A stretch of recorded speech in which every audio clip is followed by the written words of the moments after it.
பார்த்தீங்களா சூர்யா, நான் சொன்னேன்ல, கண்டிப்பா வந்து யாரோ இருக்காங்க அப்படின்னு சொல்லி நம்ம வீட்ல தான் சப்போர்ட் பண்றாங்கன்னு சொல்லிட்டு. ஆனா நான் சொல்றது நீங்க எதையாவது கேட்டீங்களா? அப்படின்னோனே உடனே ஐஸ்வர்யா, ஆமா எனக்கும் அதான் சந்தேகமா இருக்கு அப்படின்னு சொல்றாங்க. அத கேட்டு வந்து சூர்யா வந்து யோசிக்கிறாரு. உண்மையிலேயே வந்து யாரு நம்மளுக்கு சப்போர்ட் பண்ணுவா? வேற யாரு? எல்லாம் கௌதம் தான் அப்படின்னு சொல்லிட்டு சொல்றாங்க மகா. அத கேட்டு அதிர்ச்சி அடையறாங்க 2 பேருமே. என்ன சொல்ற மகா? அப்படின்னோனே, ஆமா எனக்கு என்னமோ கௌதம் மேல தான் சந்தேகமா இருக்கு. நான் சொன்னா நீங்க 2 பேரும் நம்ப மாட்டீங்க. ஆனா உண்மையிலேயே கௌதம் தான் இதெல்லாம் பண்றாருன்னு எனக்கு சந்தேகமாவே இருக்கு. பாருங்க சீக்கிரமாவே இதெல்லாம் வந்து வெட்ட வெளிச்சத்துக்கு ஆகும் அப்படின்னு சொல்லிட்டு சொல்றாங்க.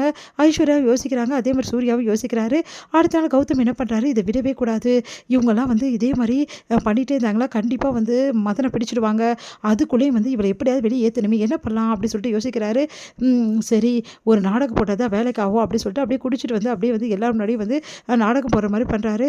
என் வாழ்க்கையே போச்சு. இதுக்கப்புறம் என் வாழ்க்கையே கிடையாது. இவ எனக்கு துரோகம் பண்றா. எல்லாரும் பாருங்க அப்படின்னு சொல்லிட்டு ஃபோட்டோ போட்டு போடுறாரு. அத பார்த்து எல்லாம் அதிர்ச்சி அடைறாங்க. என்ன ஃபோட்டோ இது அப்படின்னு சொல்லிட்டு எடுத்து பார்க்குறாங்க.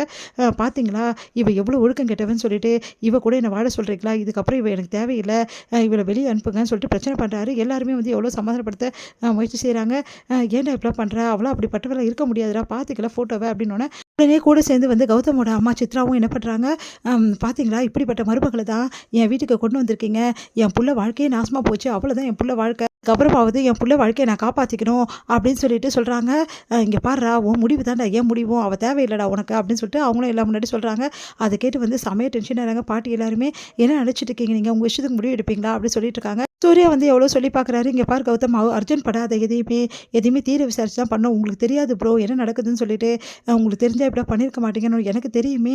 ஆனா நான் என்னத்த சொல்றதுன்னு தெரியலையே அப்படின்னு சொல்லிட்டு யோசிச்சுட்டு இருக்காரு.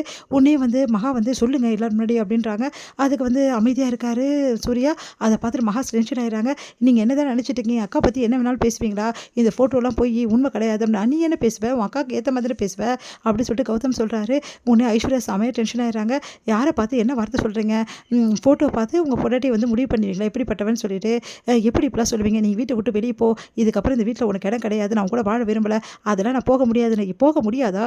இருடி உன்னை என்ன பண்ணுறேன்னு சொல்லிட்டு அப்படியே போட்டு கழுத்து பிடிச்சி வெளியே தள்ளுறாரு. அப்படியே போய் விழுந்துடுறாங்க. நம்ம வந்து ஐஸ்வர்யா அப்படியே மயக்கம் அடைகிறாங்க. எல்லாருமே பதறி போகிறாங்க. ஐஸ்வர்யாவுக்கு என்ன ஆச்சுன்னு சொல்லிட்டு எல்லாருமே பதறி போகிறாங்க. உடனே டாக்டரை கூப்பிட்டு செக்அப் பண்ண சொல்கிறாங்க. டாக்டர் வந்து ஐஸ்வர்யா கர்ப்பமாக இருக்காங்க. அவங்க வயிற்றில் வந்து குழந்தை வளர்ந்துட்டு இருக்குன்னு சொல்லிட்டு சொல்கிறாங்க. அதை கேட்டு எல்லாருமே அதிர்ச்சி அடைகிறாங்க. உடனே வந்து ஐஸ்வர்யா பார்த்து ரொம்ப பாவப்படுறாங்க எல்லாரும். இதை பார்த்து வந்து கௌதம் வந்து என்னாச்சு இப்படி நடந்துருச்சு, இவளுக்கு எல்லாரும் பாவமே பார்க்கக்கூடாது, ஏதாவது ஒன்று பண்ணணுமே அப்படின்னு சொல்லிட்டு இந்த குழந்தைக்கு எனக்கு எந்த சம்மந்தமும் இல்லை. பார்த்தீங்கல்ல எல்லாரும் பார்த்தீங்கல்ல அந்த மதனோட குழந்தைய தான் இவ வயிற்றுல வச்சிருக்கா அப்படி சொன்னோன்னே எல்லாருமே அதிர்ச்சி அடைகிறாங்க. சூர்யா பாருன்னு ஒன்று விட்றாரு வந்து கௌதம. என்ன வார்த்தை சொல்கிறடான்னு சொல்லிட்டு, கட்டின பொண்டாட்டிய இப்படியா சந்தேகப்பட உனக்கு அசிங்கமா இல்லை அப்படின்றாங்க. உடனே மகா வந்து இப்படி பண்ணுறியே, சே நீ எல்லாம் ஒரு மனுஷனா அப்படி சொல்லிட்டு இருக்காங்க. உடனே வந்து நீங்கள்லாம் பேசாதீங்க நான் பேசிக்கிறேன்னு சொல்லிட்டு ஐஸ்வர்யா சொல்கிறாங்க. என்ன நினச்சிட்டு இருக்கோம் மனசில்? என்னை பற்றி என்ன வேணாலும் பேசலாம்னு முடிவு பண்ணியிருக்கியா? இந்த நிமிஷம் சொல்கிறேன், இந்த குழந்தை உன்னோட குழந்தை தான். அதை நிரூபிக்கிறதுக்கு என்னால் முடியும் புரியுதா? நான் டெஸ்ட் எடுத்து நிரூபிக்கிறேன். டிஎன்ஏ டெஸ்ட் எடுத்தால் தெரிஞ்சிடும்ல.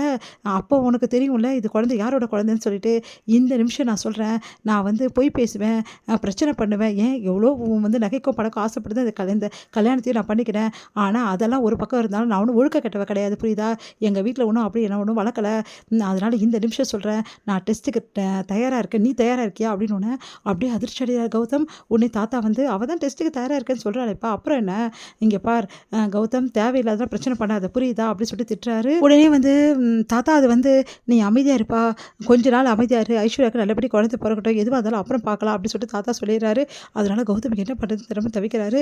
நான் டெஸ்ட் எடுத்து நிரூபித்து உங்கள் மூஞ்சில் கறியை பூசுகிறேன் அப்படின்னு சொல்லிட்டு ஐஸ்வர்யா வந்து போகிறாங்க. அதை கேட்டு கௌதம் அவங்க அம்மாவும் என்ன பண்ணுறதுன்னு திரும்ப தவிக்கிறாங்க. இது முடியுது.